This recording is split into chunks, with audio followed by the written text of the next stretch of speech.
Glowing text எப்படி பண்ணுறதுன்னு பார்க்க போகிறோம். ஆட் டெக்ஸ்ட் கொடுத்துக்கோங்க. நான் அனிமல்னு கொடுக்குறேன். உங்களுக்கு பிடிச்ச நேமில் நீங்கள் டைப் பண்ணிக்க. இது நீங்கள் தம்ப்நெயிலுக்கோ இல்லை வேறு எதுக்கு வேணாலும் நீங்கள் யூஸ் பண்ணிக்கலாம். இதில் பார்த்தீங்கன்னா font, style, effects, animation, bubble. நான் ஃபாண்ட்டில் எனக்கு பிடிச்ச ஃபாண்ட்டை நான் செலக்ட் பண்ணிக்கிறேன்.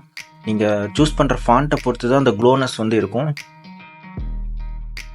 இதில் பார்த்தீங்கன்னா எஃபெக்ட்ஸில் போய் ட்ரெண்டிங்கில் இருக்கிறத செகண்ட் ஆப்ஷனில் நான் செலக்ட் பண்ணிக்கிட்டேன். இப்போ ஸ்டைல்ஸில் போய்க்குங்க. ஸ்டைல்ஸில் போனீங்கன்னா மேலே டிடின்னு இருக்கு பார்த்தீங்களா, அதில் ஏதாவது செலக்ட் பண்ணிட்டீங்கன்னா உங்களுக்கு எஃபெக்ட்ஸ் போயிடும். சேனல் சப்ஸ்கிரைப் பண்ணி வச்சுக்கோங்க. பொறுமையாக ஒவ்வொன்றா உங்களுக்கு எடிட்டிங் சொல்லித்தரேன் ஸ்டெப் பை ஸ்டெப்பாக. இப்போ எஃபெக்ட்ஸில் போயிட்டு செகண்ட் ஆப்ஷன் க்ளோ அதவே நான் கொடுத்துட்டு ரிட்டன் ஸ்டைல்ஸுக்கு வந்துடுங்க. ஸ்டைல்ஸில் கீழே டிடின்னு இருக்குது பார்த்தீங்களா, அதுக்கு கீழே text, stroke, glow, background, shadow, curve.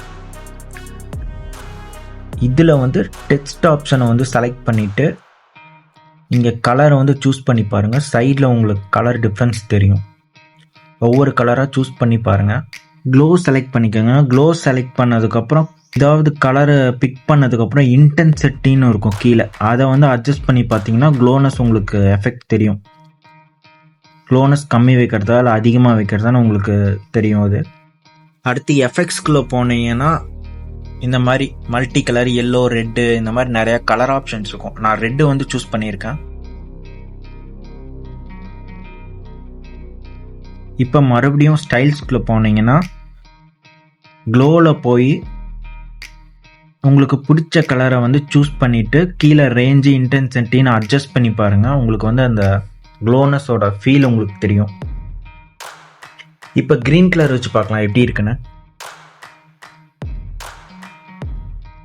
Green colour நல்லா இருக்கு, ஆனால் இந்த பேக்ரவுண்டுக்கு அது செட் ஆகலை. ஸோ இப்போ க்ளோ, பேக்ரவுண்ட், ஷேடோ, கர்வ், அது பக்கத்தில் ஸ்பேஸிங் இருக்கும். ஸ்பேஸிங்கில் ஸ்கேலு, கேரக்டர் இதெல்லாம் கொஞ்சம் அட்ஜஸ்ட் பண்ணி வச்சுக்கோங்க. உங்களுக்கு பார்த்தாலே இது தெரியும், வீடியோவில் பார்த்தாலே உங்களுக்கு அது சின்னது பெருசு பண்ணுற மாதிரி இருக்கும். இப்போ கலர் மேட்ச் ஆகலைன்னு சொன்னோம்ல, இப்போ நம்ம கலர் மாற்றி பார்க்கலாம். இப்போ க்ளோவில் போயிட்டு ஒவ்வொரு கலராக நம்ம சேஞ்ச் பண்ணி பார்க்கலாம். இதுக்கு ப்ளூ வச்சு பார்த்தா ப்ளூ நல்லா சூட்டபிளாக இருந்துச்சு. ப்ளூ அண்ட் ரெட்டு, இந்த ப்ளூ அண்ட் ரெட் காம்பினேஷன் பார்க்கும்போது ஒரு மூவி ஞாபகம் வருது. ஸோ அந்த மூவி டைட்டில் நம்ம ஆட் டெக்ஸ்ட் கொடுத்து டைப் பண்ணி பார்க்கலாம் எப்படி இருக்குன்னு.